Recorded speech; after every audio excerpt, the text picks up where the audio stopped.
basically, it has a danger. And the downside is if marketing took over a piece of sales, wouldn't that focus them too tactically? Get them absorbed in the day-to-day? Would they give enough attention to the strategic elements of marketing? Or would they get so hooked on generating business and being paid for actually what they produce that they would no longer be very good at any of the sort of segmentation issues or market sensing or product introductions or the things we want them to do? A lot of companies have been thinking this one through, and more, and I'll take GE as a case study, but I could take 20 other companies, they're splitting their marketing into more than one type of marketing. In GE, they have upstream and downstream groups. Upstream marketing is focusing on product development and strategy and segmentations. Downstream marketing works with the sales force to generate profitable revenue. Now, it rarely in real life turns out to be as simple as that. Let me show you typically how, shall we say, GE Advanced Materials does it. They have a global marketing team that makes the first sale and brings a product to market. They have an applications team which validates and makes the first year of selling of a new product and puts it through this Six Sigma process of selection of the product and the opportunity in the marketplace. And then the sales team takes it over, but the sales team buys services from marketing and owns what they call translation marketing, which is lead generation. Reports up to sales, not to marketing. So there's lots of ways of doing it. It's not that there's just a clean split, usually. But what it does tell me is we have to think of new ways of involving marketing more intimately with the transactional sale without losing marketing's strategic focus on the forward business. And that almost always means splitting marketing. So one of the consequences of things happening out there is marketing is less and less a unit, a box. It's marketing that's going through a major split. And that's changing the game. Now that's easy enough to understand why it works that way, because historically sales has been at its most effective in one-to-one relationships and less effective in one-to-many, whereas marketing has its strength in one-to-many and is less effective in one-to-one. And so, you know, this is history, but we have to think beyond that. And that brings us to the consultative sale. And here I'm going to put you an issue which is many times more difficult.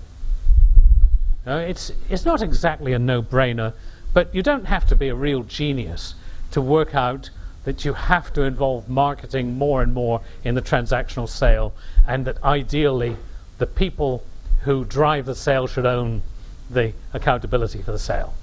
That just makes sense. But what the hell is the role of marketing in the consultative sale? That's a far more difficult, complex issue. And the best way I heard the difficulty expressed was that the consultative sale can't be marketed along the traditional marketing sequence. See, firstly, it's got a very high acquisition cost. Each one is crucial. The sales force has to direct its attention in a very focused way. So it's a question of selecting opportunities over resourcing the good ones and adding a lot of customer value. So you could say the job of the sales force is to create customer value. Well, what's the job of marketing? How does marketing support that?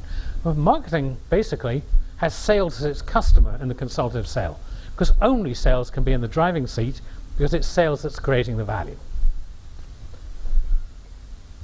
30 years ago, when Phil Kotler wrote his famous textbook that sort of defined modern marketing, he said the role of marketing is to create customer value, the role of sales is to communicate that value. Well, he would be the first to say that was then, that isn't now. Marketing is a sales support function in the consultative sale and has to get used to that role. In a lot of organizations, that's a real headache, because what's happened historically is marketing in most companies started as a sales support organization. What happened was an entrepreneur started up a company, had a few salespeople, and suddenly they said, well, we need some advertising. We need a brochure. And so marketing started to support sales. But then marketing became interested in these more strategic things. So marketing became more strategic and more conceptual and less measurable, and sales was down here always grubbing for the business. But now if you say to a lot of heads of marketing, your job in the consultative sale is your sales support function, it doesn't sound quite as dignified as saying, well, I've got a board level seat and I'm thinking of long-term corporate strategy.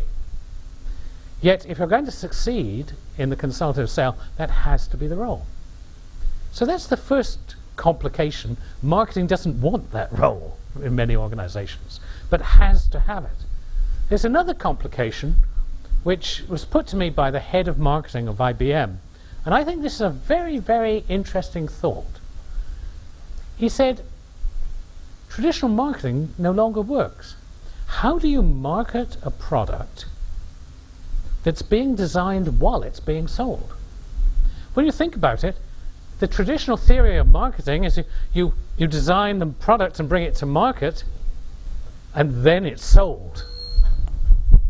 Well, that doesn't work anymore, because take IBM themselves, less than 10% of their products are products where they know what the product's going to be like before they start selling it. Because even if you're selling a known product, what you're really selling is a complex solution where the product is a tool to enable the solution. And a lot of traditional marketing tools actually hurt you. So for example, if I say I'm from IBM, we'll come in and we'll work with you to analyze your problem, we'll design you a system which allows you to do this in a way that you can't do right now. And this means we're going to have to come and do a lot of custom built stuff. And by the way, it just so happens I have here a brochure from our marketing department to tell you what your solution would look like 6 months down the road. Doesn't work. Traditional marketing methods are about a linear sequence of product development through to product sale. But that, mostly, the important things are happening in the consultative sale during the sales process. And that's where the value is being created by the salespeople. So what's the role of marketing? So this is not an easy question. I rather maliciously ask you to discuss this, because I think this is the most difficult question of the morning, because if you have a good answer to it, whisper it to me afterwards and I will buy it from you at a high price, because this is something that the best companies on earth are struggling with strategically as we speak. But think about it, see what you think.